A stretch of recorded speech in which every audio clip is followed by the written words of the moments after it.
Bismillahirrahmanirrahim. Ya Hayyu ya Qayyum. Ya Hayyu ya Qayyum birahmatika nastaghith fa'aghithna. Wa la takilna ila anfusina tarfata 'ainin abada wa aslih lana sya'nana kullah. Alhamdulillahi rabbil alamin bari'il khalaiqi ajma'in. Wassalatu wassalam ala ashrafi wa afdali anbiya'ihi wa rusulih habibihi wa najibihi wa safiyihi wa khiratihi ala khalqih al-mahmudil ahmad al-abdil muayyad al-mustafa al-amjad abil qasimil mustafa Muhammad.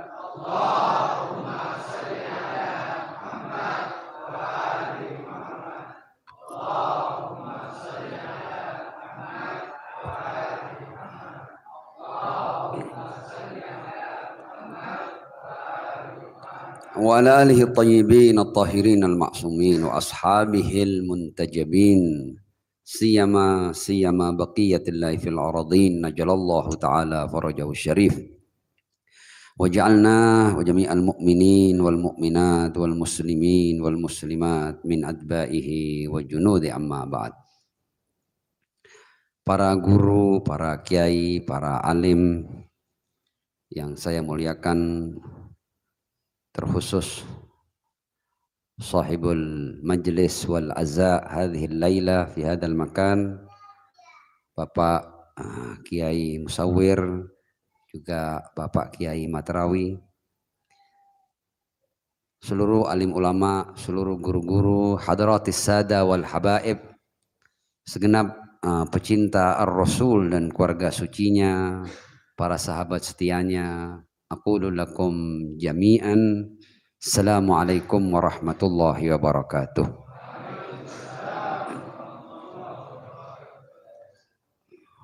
Malam hari ini kita semua berkumpul dalam sebuah acara yang penuh dengan nuansa duka cita dan bela sungkawa.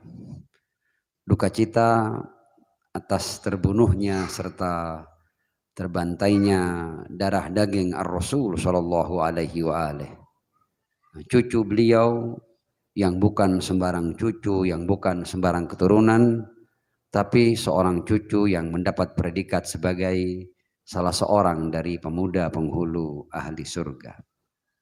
Kita berduka atas peristiwa itu, sekaligus kita berbela sungkawa, mengucapkan rasa kehilangan dan rasa duka cita yang mendalam kepada ashabul azza. Dalam hal ini adalah ar-Rasul sallallahu alaihi wa alihi, ayah dan bunda beliau, maulal muttaqin wa sayyidatun nisa'il alamin, seluruh keluarga suci ar-Rasul, dan terkhusus kepada sahibul asri waz zaman. Saya akan mulai dengan sebuah ayat di Al-Quran. Ayat ada di surat Al-Ma'idah, tepatnya ayat ke-27. A'udzu billahi minasyaitonir rajim. Bismillahirrahmanirrahim. Watlu 'alaihim naba'abnai adama bil haqq.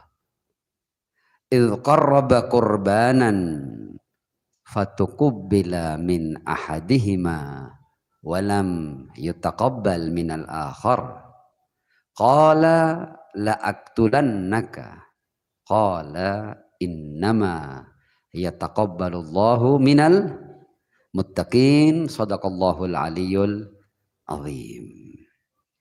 Berangkat dari ayat ini, kita setidaknya mendapatkan dasar, alasan serta legitimasi dari Al-Quran, dari ayat Allah, bahwa memang sudah menjadi titah Allah, sudah menjadi perintah Allah untuk kita menceritakan apa yang terjadi di antara anak-anak Adam alaihi salam. Ayat ini berkata bahwa watlu alaihim, kita disuruh, ar-Rasul sallallahu alaihi wa alihi disuruh untuk menceritakan, membacakan, mengabarkan kembali atas apa yang terjadi di awal-awal proses keberadaan manusia di muka bumi. Watlu alaihim, ya, dan bacakan kepada mereka apa? Naba abnai Adam, dua putra Adam. Kalau kita mau berbicara Al-Husain ibn Ali bin Abi Thalib alaihissalam dengan Yazid ibn Muawiyah, kedua-duanya adalah Bani Adam, ya. Watlu alaihim naba abnai Adam. Dalam ayat ini yang dimaksud adalah Habil dan Qabil. Apa yang diceritakan? Idh qarraba qurbanan. Masing-masing mempersembahkan sebuah pengorbanan. Tapi fatukubbila min ahadihima walam yutaqabbal minal akhar. Dari salah satunya diterima, dari yang lain tidak diterima. Dan begitulah seluruh Bani Adam. Seluruh Bani Adam ini di hadapan Allah, apa yang kita persembahkan, amal kita, ucapan kita, perbuatan kita, ada yang makbul dan ada yang ghair makbul. Ada yang diterima, ada yang tidak diterima. Fatukubbila min ahadihima walam yutaqabbal minal akhar. Dan orang-orang yang pengorbanannya, persembahannya tidak diterima oleh Allah, ghair mardi, tidak mendapat ridho, tapi sebaliknya mendapat murka dari Allah Subhanahu wa taala, biasanya orang-orang yang pengorbanannya, persembahannya tidak diterima oleh Allah, dan ini ahlus syar, golongan orang-orang buruk, golongan orang-orang zalim, golongan para durjana, itu biasanya dia akan membunuh, bahkan kalaupun itu saudaranya sendiri. Simbolnya adalah Qabil, yang sama-sama putra Adam. Hanya karena pengorbanannya dan persembahannya tidak diterima oleh Allah Subhanahu wa taala, qala la'aqtulannak, aku akan membunuhmu. Qala innama yataqabbalullahu minal muttaqin. Jadi kalau ada yang bertanya, kenapa ini diterima? Kenapa ini diterima? Yang diterima adalah persembahan orang-orang yang bertakwa, persembahan orang-orang yang tulus kepada Allah Subhanahu wa taala.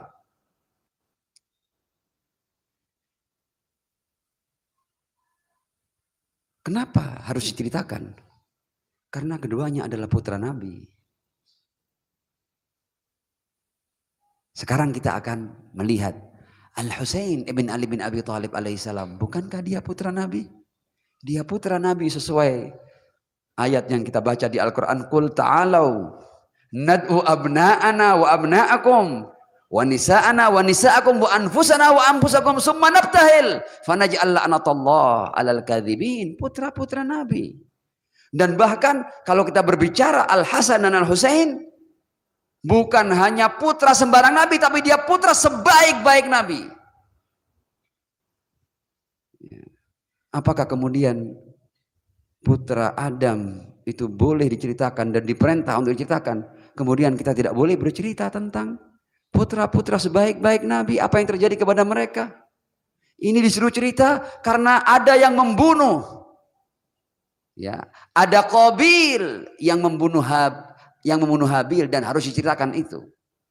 Dan apakah Habil lebih istimewa daripada Al-Husain bin Ali bin Abi Thalib sebagai cucu dan putra sebaik-baik Nabi? Afdalul nas, afdalul anbiya wal mursalin. Artinya kalau kita mau mengacu kepada ayat ini, maka kita memang diminta untuk bercerita. Kapan kita boleh menceritakan? Setiap waktu ceritakan, karena perintahnya watlu, kapan saja ceritakan. Al-Quran ini dibaca setiap saat. Watlu alaihim naba abnai Adam bil haq idh qarraba qurbanan fatukubbila min ahadihima walam yutaqabbal minal akhar.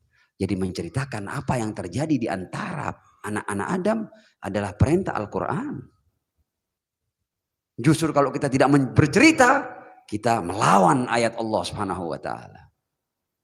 Shallu ala Muhammad wa ali Muhammad.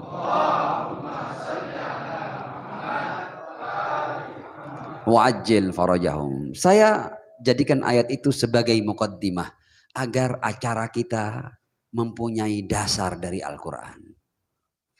Jadi kita tidak melakukan sesuatu yang keluar dari Al-Quran. Al-Quran mengajarkan itu. Ada titah yang jelas.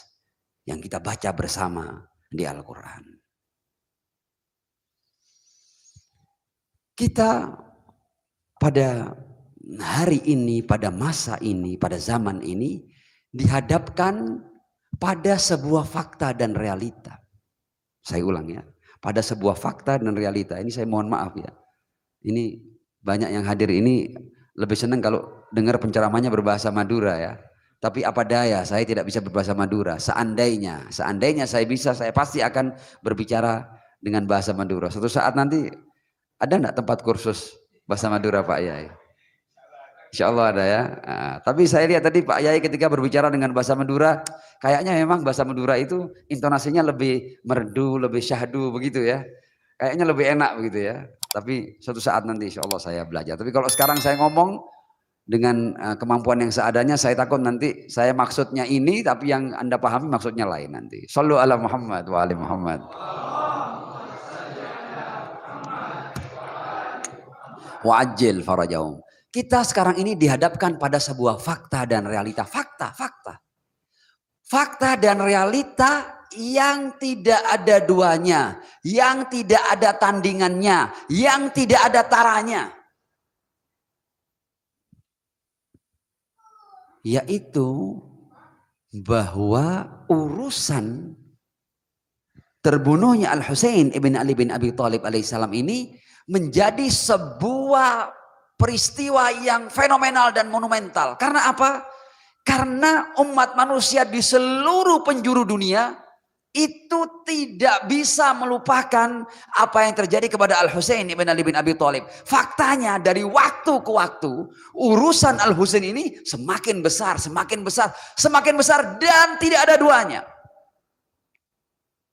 Bahkan terhadap Ar-Rasul sallallahu alaihi wa alihi, Ar-Rasul tidak diperlakukan seperti itu. Ini bukan berarti Ar-Rasul kemuliaannya di bawah Al-Husain, enggak. Antara Ar-Rasul dengan Al-Husain, antara langit dan bumi. Di mana Ar-Rasul dan di mana Al-Husain. Ya. Tapi memang ini menjadi kekhususan bagi Al-Husain ibn Ali bin Abi Thalib alaihissalam. Sama seperti ketika kalau kita berbicara tentang Ka'bah. Ka'bah itu kan batu kan? Batu atau bukan Ka'bah? Tapi kemudian seluruh umat Islam diwajibkan untuk bertawaf mengelilingi batu ini. Betul tidak? Nah, mulia mana Ka'bah dengan Ar-Rasul sallallahu alaihi wa alihi? Mulia Ar-Rasul. Tapi apakah kemudian hanya karena Ar-Rasul lebih mulia kemudian orang bertawaf ke Ar-Rasul? Ya enggak, tawafnya tetap ke Ka'bah.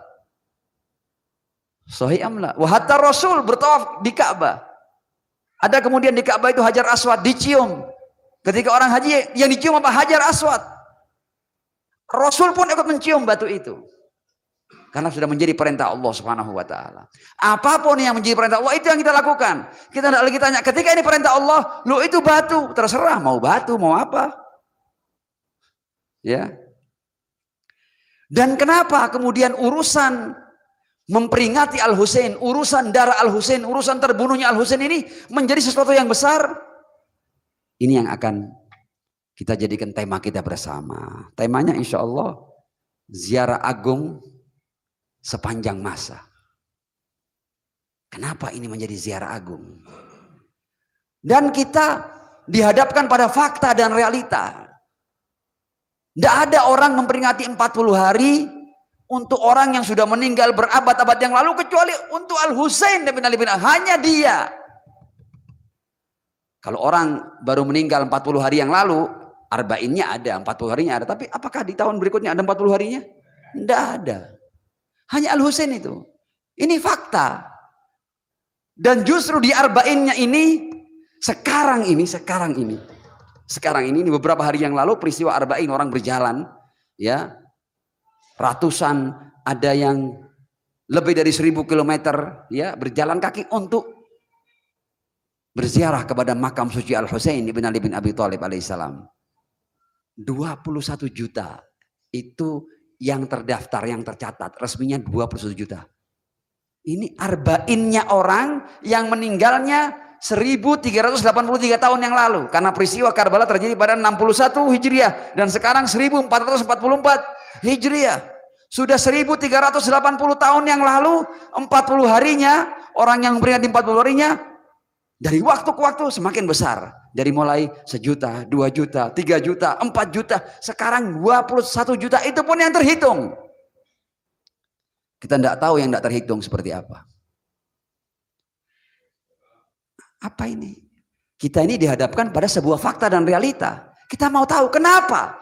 Kenapa Al-Husain yang secara kemuliaan jauh di bawah Ar-Rasul sallallahu alaihi wa alihi ada arba'in untuk Al-Husain? Apakah ada arba'in untuk Rasulullah? Tidak ada. Ini bukan berarti Al-Husain lebih mulia, tidak ada, jauh. Di mana Ar-Rasul dan di mana Al-Husain? Kalau kita mau bandingkan Al-Husain dengan Ar-Rasul sallallahu alaihi wa alihi. Tapi ini sudah merupakan kekhususan bagi Al-Husain. Karenanya dia mendapat mereka sebagai Sayyidus Syuhada, penghulu para martir, para orang-orang yang gugur di jalan Allah Subhanahu wa taala. Saya akan ajak antum semua ini ya untuk menyelami kenapa ini besar. Salah satunya adalah mukjizat dari lisan suci Ar-Rasul sallallahu alaihi wa alihi. Yang tidak lain dia adalah Datuk Al-Husain ibn Ali bin Abi Thalib alaihi salam. Orang membesarkan Al-Husain karena Rasulullah. Kalau tidak ada ucapan Rasul, kalau tidak ada tangisan Rasul ketika Al-Husain lahir harusnya kelahiran disambut dengan tawa, dengan sukacita, dengan kebahagiaan. Tapi ketika Al-Husain lahir, Ar-Rasul meneteskan air mata. Ada apa ini? Artinya sudah sejak awal Ar-Rasul melakukan hal-hal agar umat memperhatikan cucunya ini. Apa yang akan terjadi pada cucunya? Dan beliau kemudian berkata, beliau berkata jauh sebelum peristiwa terbunuhnya Al-Husain itu terjadi. Beliau berkata apa? Inna liqatlil Husain lahararatan fi qulubil mu'minin la tabrudu abada. Ini diucapkan berapa puluh tahun sebelum terjadinya peristiwa Karbala. Ar-Rasul berkata, dalam peristiwa terbunuhnya cucuku Al-Husain akan ada bara. Di mana bara itu? Bukan di tungku-tungku api. Ya, bara itu di hati orang-orang mukmin. Fi qulubil mu'minin la tabrudu abada, dan tidak akan pernah padam itu. Kita tidak usah lihat sanadnya riwayat ini, di mana riwayatnya, jalurnya di mana. Anggap ini bukan riwayat, tapi ini mukjizat daripada kalam Ar-Rasul sallallahu alaihi wa alihi. Ketika kita baca riwayat ini di kitab ya yang ceritanya puluhan abad yang lalu, kemudian ada ucapan Rasul atau ada ucapan yang dinisbatkan kepada Ar-Rasul, inna liqatlil Husain la hararatan fi qulubil mu'minin la tabrudu abada. Kemudian kita lihat sekarang memang benar ucapan itu. Terjadi itu. Dan tidak terjadi pada selain Al-Husain. Kita sudah tidak pakai ngomong, sudah pasti benar itu ucapan Ar-Rasul sallallahu alaihi wa alihi. Inna liqatlil Husain la hararatan fi qulubil mu'minin la tabrudu abada. Dan ini adalah sadaqallah wa sadaqar Rasul sallallahu alaihi wa alihi. Maha benar Allah yang mengutus Nabi ini, dan benar Nabi ini yang memang tidak pernah berbicara kecuali kebenaran, dan apapun yang diucapkan cepat atau lambat akan terbukti menjadi nyata, menjadi sebuah fakta dan realita. Nah, itu salah satu alasan kenapa peristiwa terbunuhnya Al-Husain menjadi besar, karena sudah diprediksi oleh Ar-Rasul sallallahu alaihi wa alihi. Kemudian saya tertarik untuk melanjutkan kenapa peristiwa ini menjadi besar, dan kemudian nanti kita akan mengambil pelajaran dari peristiwa Arba'in Husaini ma'as salati ala Muhammad wa ali Muhammad.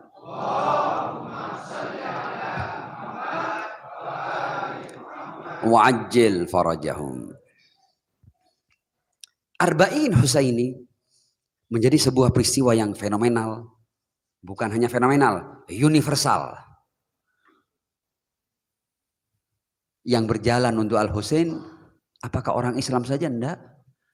Orang Kristen ikut berduka. Orang-orang Hindu ikut berduka. Orang-orang Buddha ikut berduka. Bahkan Ada sebuah kalimat ini disebutkan pada Dalai Lama yang berkata bahwa seandainya Al-Husain milik kami, maka kami akan jadikan seluruh umat manusia di dunia ini menjadi pengikut Buddha. Seandainya Al-Husain milik kami, kata Dalai Lama, salah seorang tokoh Buddha. Al-Husain milik semua. Soekarno berbicara tentang Al-Husain. Gandhi berbicara tentang Al-Husain. Semua para pejuang-pejuang kemerdekaan bangsanya semua punya ucapan tentang Al-Husain ibn Ali bin Abi Thalib alaihissalam. Siapa ini orang ini? Jadi Al-Husain menjadi sesuatu yang fenomenal, yang universal, dan tidak ada tandingannya, tidak ada tandingannya. Sudah Anda cari ya di seluruh penjuru dunia ini, siapapun orang yang 40 harinya ada orang yang berjalan ribuan kilometer untuk berziarah ke pusaranya, cari sudah, kalau ketemu berarti ucapan Rasul keliru. Cari sudah kalau ada.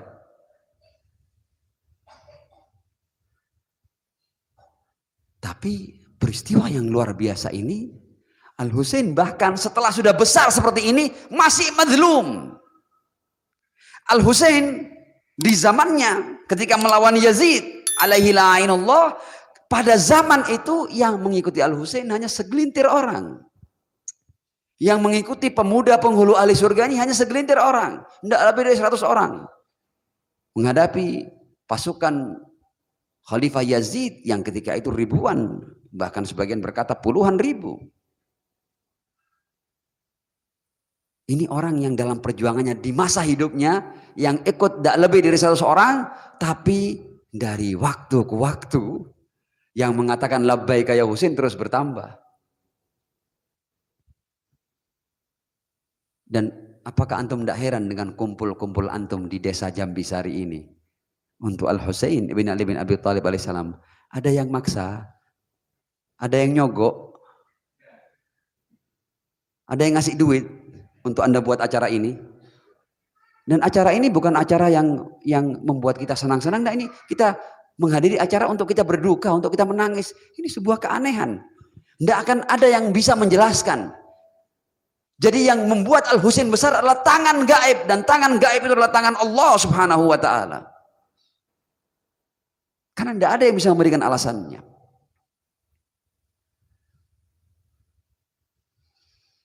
Kita akan masuk pada jawaban berikutnya. Kenapa ziarah ini menjadi ziarah agung?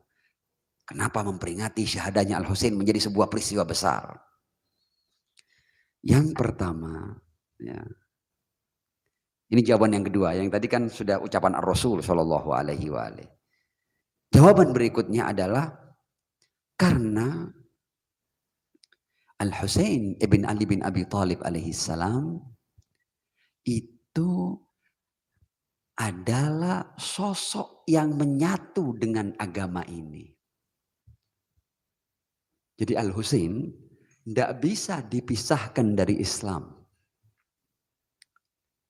Al-Husain menyatu dalam risalah Islam. Kenapa kok seperti itu? Karena risalah Islam itu buktinya adalah kitab suci Al-Quran.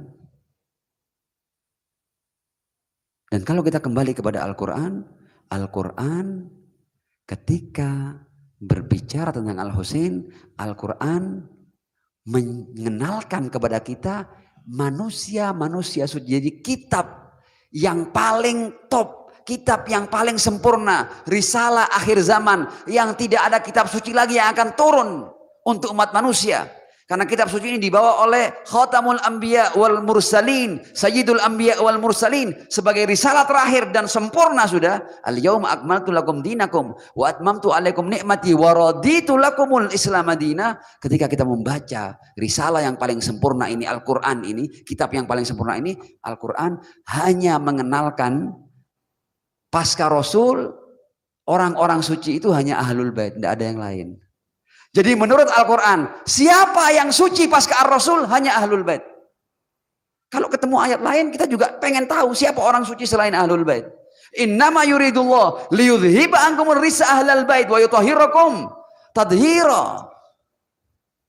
Jadi kitab yang paling agung ini, yang paling sempurna ini, kitab yang tidak ada tandingannya ini, mengenalkan kepada umat manusia bahwa orang-orang suci pasca ar-rasul hanya ahlul bait alaihimussalam, tidak ada yang lain. Innama yuridullah liyudhiba ankumur risa ahlal bait wa yutahhirakum tadhira. Jadi ketika orang mengingat kitab suci Al-Quran, ketika orang kembali kepada Al-Quran, ketika orang mencari manusia-manusia suci dan dia membaca Al-Quran, dia tidak menemukan selain ahlul bait alaihimussalam. Bagaimana ahlul bait bisa dipisahkan dari Al-Quran? Karena Al-Quran mengenalkan kepada kita orang-orang suci hanya ahlul bait alaihimussalam, tidak ada yang lain. Dan bukan hanya itu, sebaik-baik manusia, afdhalul anbiya wal mursalin, sayyidul khalqi ajma'in minal awwalin wal akhirin, ar-rasul Muhammad ibn Abdullah sallallahu alaihi wa alihi, ketika hendak meninggalkan umat ini, sebaik-baik manusia ini, pesannya juga dua tok pesannya. Kitabullah wa itrati ahla baiti. Inni tarikun fikum tsaqalain, kitabullah wa itrati ahla baiti. Rasul sendiri menjadikan ahlul bait yang suci ini senyawa dengan Al-Quran yang suci. Dan hanya itu wasiatnya. Kitabullah wa itrati ahla baiti. Karena itu saya katakan bahwa ahlul bait dan diantaranya Al-Husain ibn Ali bin Abi Thalib tidak bisa dipisahkan dari agama ini. Kalau Anda kembali kepada Al-Quran, Anda melihat Al-Husain di situ. Kalau Anda kembali kepada pesan Ar-Rasul, Anda melihat Al-Husain di situ. Jadi ahlul bait dan di dalamnya adalah Husain tidak bisa pisah dari agama ini, tidak bisa pisah dari Al-Quran dan tidak bisa pisah dari Ar-Rasul sallallahu alaihi wa alihi. Dan karenanya abadi, sebagaimana Ar-Rasul dan Al-Quran abadi.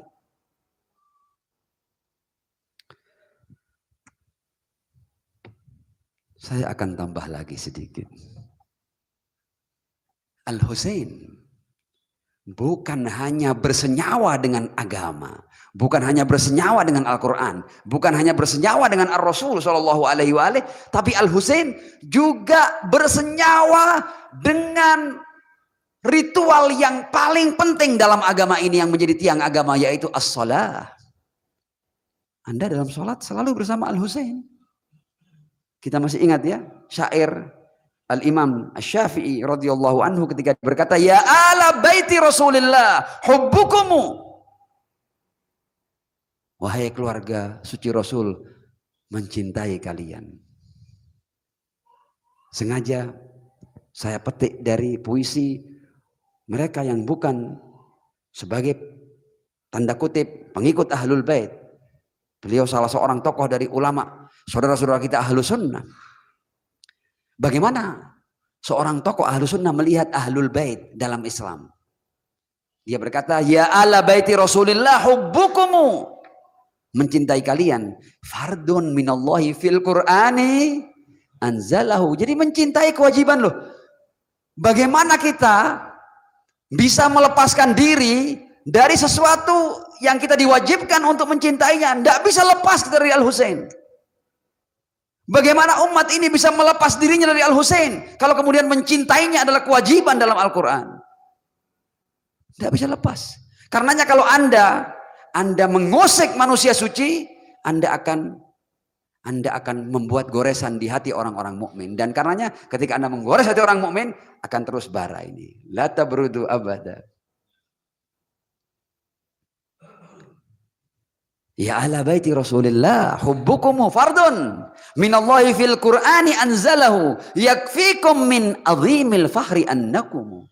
Allahu Akbar. Cukup bagi kalian kebanggaan. Banyak, ada banyak ya, tapi kata Imam Syafi'i cukup ini tok. Kalau seandainya ini tok sudah cukup, tidak perlu yang lain. Yakfikum min azimil fahri annakum, dari keagungan kebanggaan yang ada padamu bahwa kalian malam yusalli alaikum la salata lahu. Anda kalau dalam sholat tidak bersolawat kepada Al-Husain, Anda tidak punya sholat. Sholat Anda tidak diterima. Ajib. Dan bagaimana orang yang sholatnya tidak sah tanpa bersolawat kepada Al-Husain mengizinkan tangan mereka untuk membantai dan membunuh Al-Husain dan tidak malu mengaku sebagai umat Muhammad sallallahu alaihi wa alihi. Ajib. Dan orang tidak sadar Karenanya ini harus dibesarkan peristiwa ini. Karena membunuh Al-Husain Anda membunuh sholat. Tidak main-main loh ya. Ya ahla baiti Rasulillah. Saya ulang ini ucapan dari Imam Syafi'i luar biasa. Hubbukumu fardun minallahi fil Qur'ani anzalahu. Yakfikum min azimil fahri annakumu man lam yusalli alaikum la salata lahu. Tidak main-main. Pribadi yang dibunuh ini, yang dibantai di padang Karbala ini, kalau kita dalam sholat tidak bersolawat padanya, kita tidak punya sholat. Seakan tidak punya sholat kita. La salata lahu. Ya. Dari lisan seorang faqih. Ya, dari ulama saudara-saudara kita Ahlus Sunnah Al-Imam Asy-Syafi'i radhiyallahu anhu.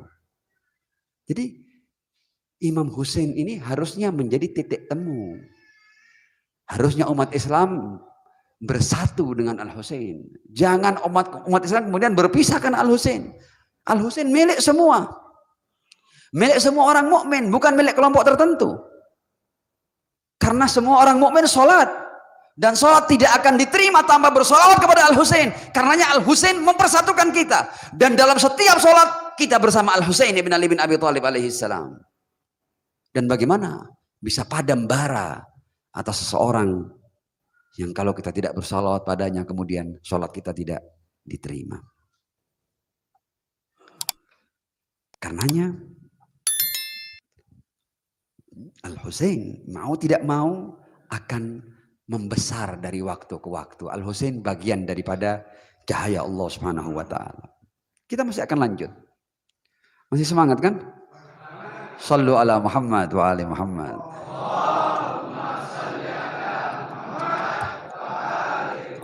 Wa ajil farajahum. Ini perjuangan manusia suci. Kalau ada orang yang percaya kepada Al-Quran, berarti dia mau tidak mau harus mengimani kesucian Al-Husain ibn Ali bin Abi Thalib alaihissalam. Mungkinkah manusia suci perjuangannya dan pengorbanannya tidak suci? Berarti gugur dia sebagai manusia suci. Nah kalau dia gugur sebagai manusia suci, berarti gugur juga Al-Quran yang menyatakan dia sebagai manusia suci. Dan mendapat penyucian dari Allah Subhanahu wa taala. Tidak main-main loh ya. Anda mengkritisi Al-Husain, Anda mengkritik Allah Subhanahu wa taala. Anda menyematkan noda dan salah pada Al-Husain, Anda menyalahkan Allah Subhanahu wa taala karena Allah mengatakan, "Aku sucikan sesuci-sucinya." Tidak main-main loh. Berarti perjuangan Al-Husain, pengorbanan Al-Husain, setiap langkahnya, setiap ucapannya bernuansa kesucian. Karena manusia suci. Dan mungkinkah yang suci ini terhapus? Kesucian adalah cahaya Allah Subhanahu wa ta'ala. Dan ketika cahaya Allah, tidak akan ada tangan yang bisa memadamkannya. Yuriduna ayyudfi'u nurallah bi'afwahihim wa ya'ballah illa ayyutimma nurah walau karihal kafirun. Dan saya akan petik satu peristiwa di Arba'in dari lisan Sayyidah Zainab alaihissalam. 61 Hijriah, bulan Muharram, Al-Husain terbantai di padang Karbala.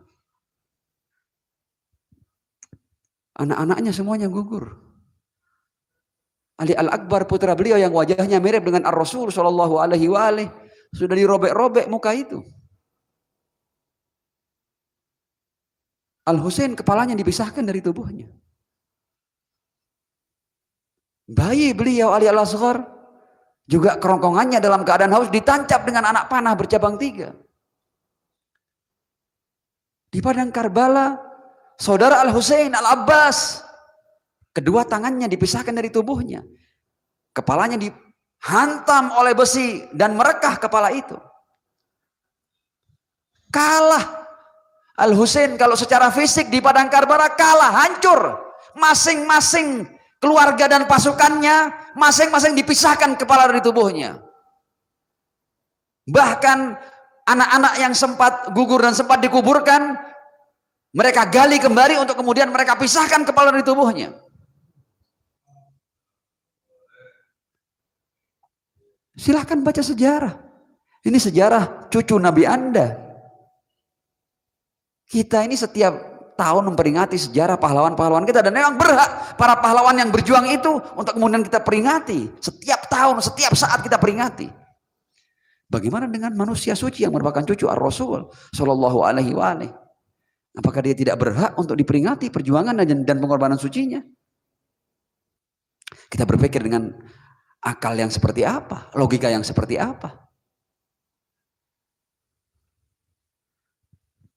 Lagi-lagi bahwa peristiwa itu suci adalah ketika yang tampaknya kalah ini, yang kemudian saudari Al-Husain As-Sayyidah Zainab alaihissalam dirantai.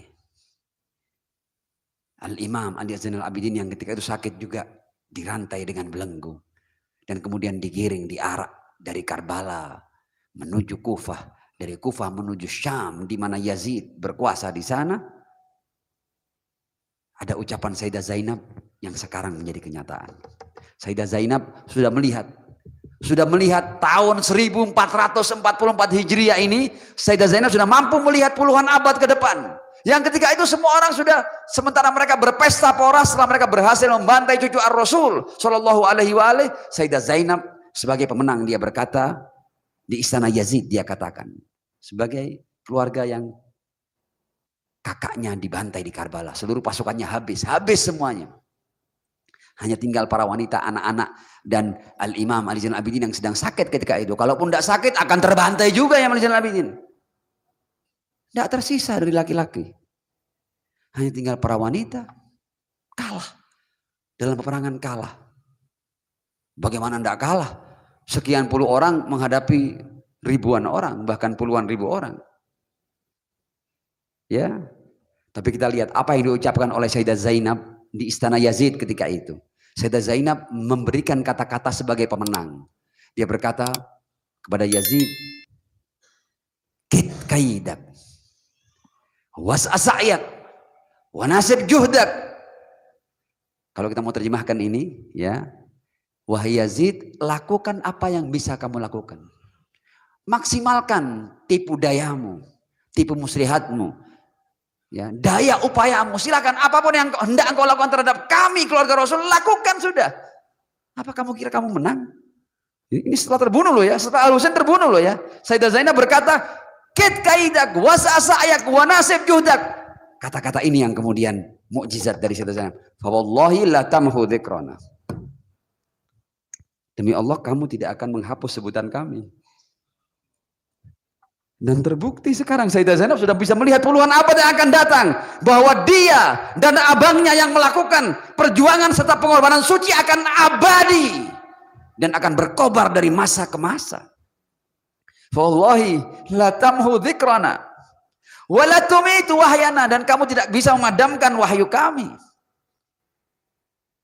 Adapun kemenanganmu cuma sebentar. Ini orang-orang yang sekarang keliling mendukungmu sebentar lagi akan tercerai-berai darimu dan kamu akan hancur. Dan memang tidak lama setelah peristiwa Karbala, kekuasaan Bani Umayyah tumbang dan gulung tikar.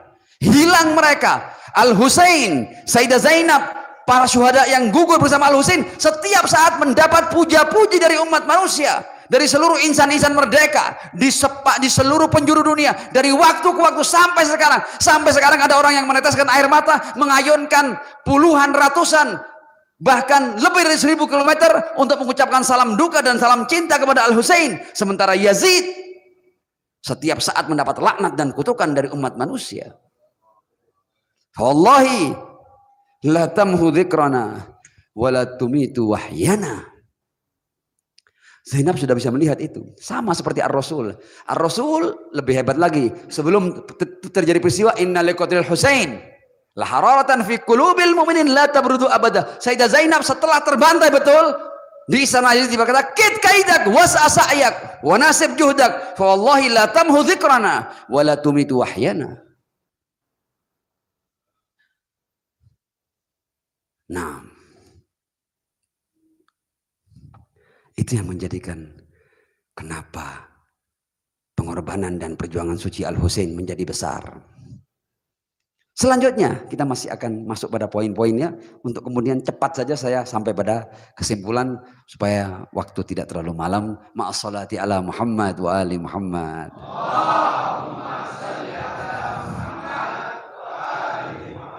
sengaja saya ajak antum untuk bersolawat, selain itu adalah pahala, juga menghilangkan kantuk dan lelah kita semua, insya Allah ya. Kita menghilangkan kantuk dan lelah dengan bersolawat kepada Ar-Rasul Sallallahu Alaihi Wasallam. Kemudian kenapa ini selalu hidup? Karena memang para syuhada itu hidup. Anda membunuh orang di jalan kebenaran, di jalan Allah, Anda justru menghidupkannya. Kalau Anda percaya dengan Al-Quran, wala tahsabanna alladziina qutilu fi sabilillahi amwata bal ahya'un inda rabbihim yurzakun. Jadi Anda, kalau Al-Husain seandainya tidak gugur sebagai syahid, dia hanya hidup sesuai usianya, 50 sekian tahun, 60 tahun, selesai sudah. Tapi ketika Anda membunuhnya di jalan Allah, Anda menghidupkan dia abadi. Wala tahsabanna alladziina qutilu fi sabilillahi amwata bal ahya'un inda rabbihim yurzakun. Anda ingin memadamkannya, membunuhnya, Anda justru menghidupkannya. Karena dalam prinsip Al-Quran, yang gugur jalan Allah semakin hidup, dia lebih hidup dari kehidupan sebelumnya.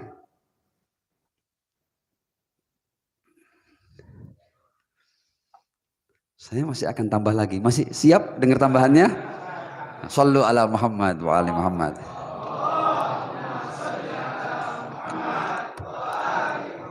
Wa'ajil farajahum.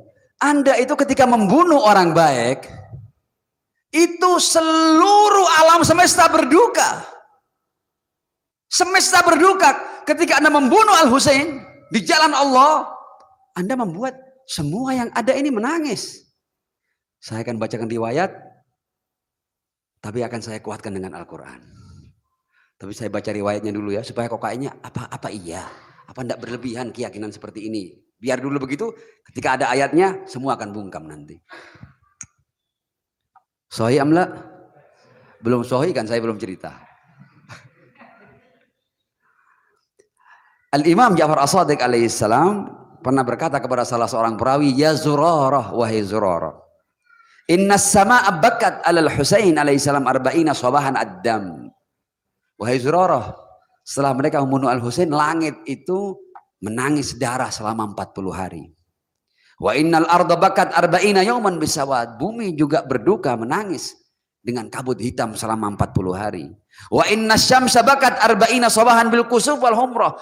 Matahari juga menangis atas Al-Husain dengan gerhana dan warna kemerahan. Wa innal jibala taqatta'at wa antatharat. Bukit-bukit, lembah-lembah ya juga berguncang dan bergeser ya atas apa yang menimpa Al-Husain bin Ali bin Abi Thalib. Wa innal bihar tafajjarat. Laut meluapkan gelombang yang tinggi sebagai tanda duka atas terbunuhnya Al-Husain bin Ali bin Abi Thalib alaihissalam. Wa innal malaika bakat. Para malaikat menangis arba'ina sabahan Al-Husain alaihissalam. Riwayat panjang, riwayat mengatakan bahwa ikan-ikan di laut, burung-burung di udara, semuanya ikut menangisi Al-Husain. Orang mungkin tidak percaya, apa iya? Langit menangis, masa langit menangis? Ya, sejak kapan kita kenal dengan istilah langit menangis? Oh, orang-orang Syiah ini mengada-ngada, katanya langit menangis. Bagaimana langit menangis? Turun hujan. Dikira kita ini penyair yang mengatakan bahwa langit menangis ketika langit menurunkan air hujan. Kita bukan penyair. Kita lihat ya di Al-Quran ya. Al-Quran mengatakan kalau ada orang yang zalim, ada durjana yang terbunuh dan binasa, diazab oleh Allah, langit tidak nangis. Langit tidak menangisi. Dalam cerita Fir'aun alaihi la'inullah di surat Ad-Dukhan ayat 29, ketika akhirnya Fir'aun tenggelam ya dari air yang dibelah oleh tongkat Musa alaihi salam itu, dan akhirnya setelah Musa dan pengikutnya berhasil lolos, kemudian pasukan Fir'aun mengejar dan kemudian air itu terajut kembali dan mereka tenggelam dan binasa, mati ditelan air. Al-Quran mengatakan apa tentang Fir'aun? Fama bakat alaihimus sama'u wal ard. Langit tidak nangisi mereka, orang-orang durjana. Musuhnya Nabi tidak nangis langit. Fama bakat alaihimus sama'u wal ard wa makanu munzarin. Berarti kalau yang terbunuh manusia suci, langit menangis enggak? Bumi menangis enggak? Al-Quran ini. Fama bakat alaihimus sama' wal ard wa makanu munzarin. Jadi ketika kita mengatakan langit ikut menangis sesuai dengan ayat Al-Quran, kita tidak mengada-ngada. Saya pastikan ya, insya Allah seluruh prinsip-prinsip keyakinan yang diyakini oleh pengikut Ahlul Bait semuanya punya dasar di Al-Quran. Karena Ahlul Bait adalah padanan Al-Quran. Inni ta'rikun fikum tsaqalain, kitabullah wa itrati ahla baiti. Sallu ala Muhammad wa ali Muhammad.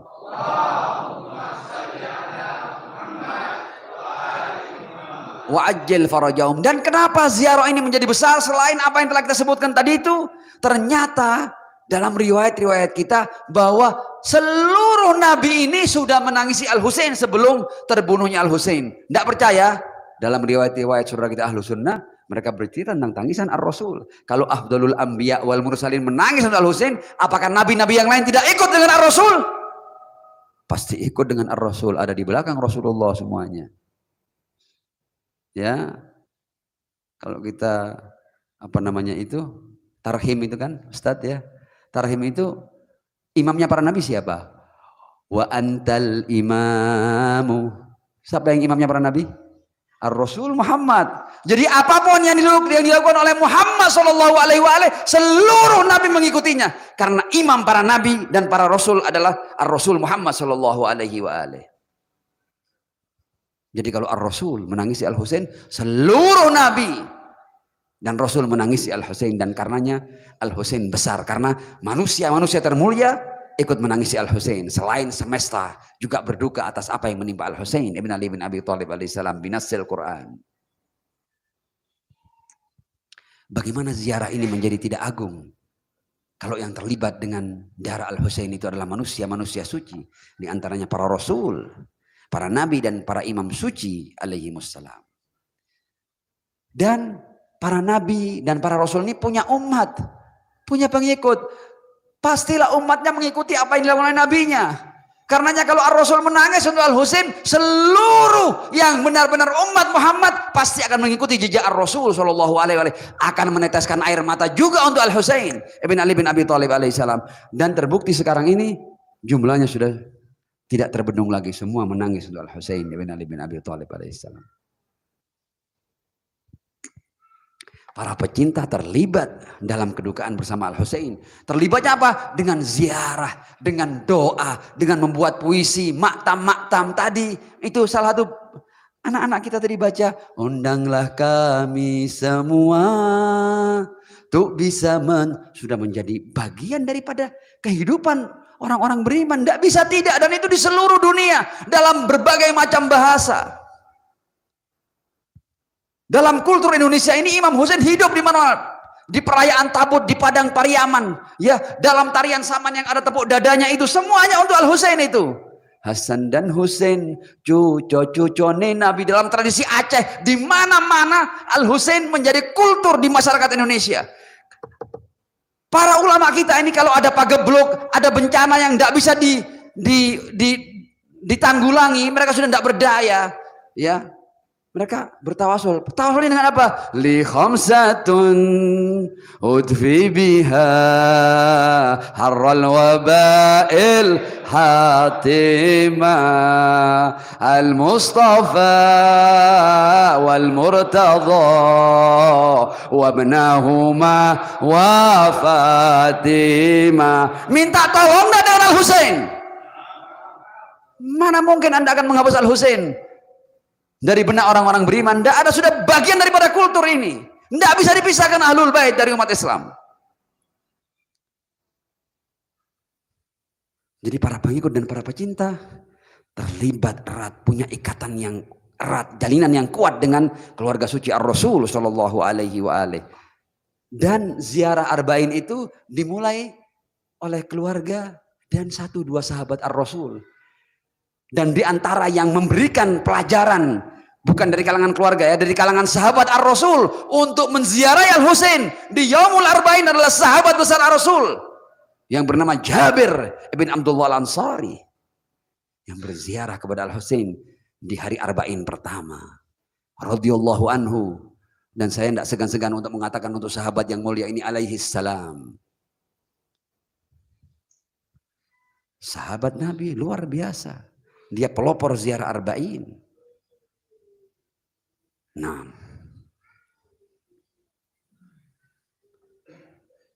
dan masih banyak bukti-bukti lain, tapi kalau saya lanjutkan nanti panjang ini ya. Saya harus lewati beberapa poin untuk sampai pada sebuah kesimpulan. Ma'as salati ala Muhammad wa ali Muhammad.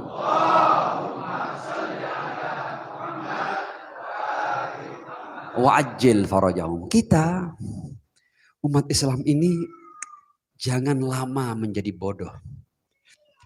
Jangan lama menjadi jahil. Kita ini satu umat. Apapun mazhabnya. Kita sudah jangan mau lagi diadu domba. Jangan. Kenapa? Kalau ada umat Muhammad yang masih berpecah di antara sesama umat Muhammad, ini berarti kedua-duanya atau salah satunya tidak tunduk pada perintah Allah Subhanahu wa taala. Perintahnya Allah apa sih? Di Al-Qur'an, wa'tasimu bihablillahi jami'an wala tafarraqu. Allah tahu kalau kita ini nanti bergolong-golongan, tahulah. Ada yang pahamnya begini, ada yang pahamnya begitu, Allah tahu. Ya. Tapi perintahnya Allah apa? Wa'tasimu bihablillahi jami'an wala tafarraqu. Jadi kalau kita mau dengar suara Tuhan, Tuhan mengatakan bersatulah. Berarti apa? Berarti masing-masing umat Islam, apapun madhabnya, apapun sektanya, siapapun imamnya, umat Islam yang percaya Al-Quran, dia masing-masing harus memberikan sumbangsih untuk bersatu bersama. Karena ini perintah Allah. Kita semua ini pengikut Ahlul Bait, kita punya tanggung jawab untuk merajut persaudaraan dengan umat Islam yang punya madhab yang lain. Kewajiban kita dari Allah, sebagaimana mereka juga punya kewajiban dari Allah untuk merajut persatuan. Wa'tasimu bihablillahi jami'an wala tafarraqu. Hal-hal yang masalahnya itu keilmuan, itu selesaikan dalam bahthul masail. Ya, bukan dibuat bahan perbantahan untuk kita berseru. Alangkah ruginya kita.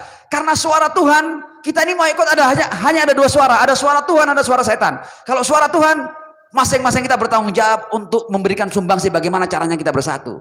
Jadi setiap kiai, setiap ulama yang mengambil langkah untuk terciptanya persatuan di antara umat Muhammad, berarti dia mengikuti suara Tuhan. Kalau tidak, berarti dia mengikuti suara setan. Kenapa? Karena Al-Quran juga memberikan suara setan. Innama yuridu syaiton ayyuki'a bainakumul adawata wal baghdha. Jadi siapapun, apalagi kalau dia berbicara atas nama Islam, atas nama Muhammad, dan kemudian dia menciptakan permusuhan di antara umat Islam, berarti dia sedang mengikuti suara setan. Karena agenda setan itu innama yuridu syaitan ayyuki'a bainakumul adawata wal baghdha.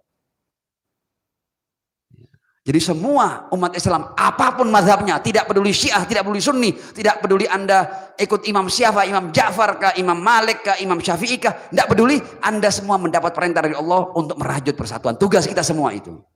Dan kalau seandainya umat Islam sadar itu, setan akan meneteskan air mata darah. Tapi kalau kita ikut memberikan sumbangsi untuk terciptanya perpecahan dan kebencian di antara umat Muhammad, setan tertawa dan Ar-Rasul menangis melihat kita.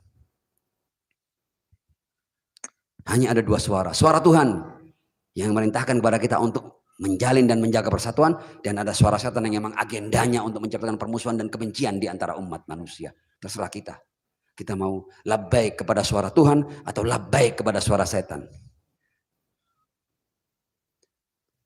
Dan kalau kita berbicara tentang hablullah, tentang tali Allah, adalah hal-hal yang mempersatukan, yang membuat kita bersama menuju Allah. Al-Husain salah satu daripada hablullah. Karena semua, tidak ada umat Islam yang tidak menerima Al-Husain. Semuanya menerima, kecuali orang-orang yang memusuhi Rasul dan mengaku Islam, itu mereka tidak bersama Al-Husain. Tapi seluruh umat Islam semuanya mengangkat Al-Husain setinggi langit. Al-Qur'annya mengatakan Al-Husain sebagai manusia suci, Rasulnya mengatakan bahwa yang aku tinggalkan pada kalian dua pusaka, kitab Allah wa itrati ahla baiti. Jadi Al-Husain yajma'una, Al-Husain justru mempersatukan kita. Dan hanya keanehan yang ada dalam kepala seseorang kalau kemudian menjadikan Al-Husain sebagai sesuatu yang membedakan antara kita dengan umat Islam yang lainnya. Assalamualaikum ya Aba Abdullah. Assalamualaikum wa alal arwahil lati hallat bifina'ik. Alaikum minna jami'an salamullahi abadan ma baqina wa baqiyal lailu wan nahar wa la ja'alahu Allah akhiral ahdi minna li ziyaratikum. السلام على الحسين وعلى علي بن الحسين وعلى أولاد الحسين وعلى أصحاب الحسين الذين بذلوا مهجهم دون الحسين عليه السلام. ثم السلام عليكم ورحمة الله وبركاته.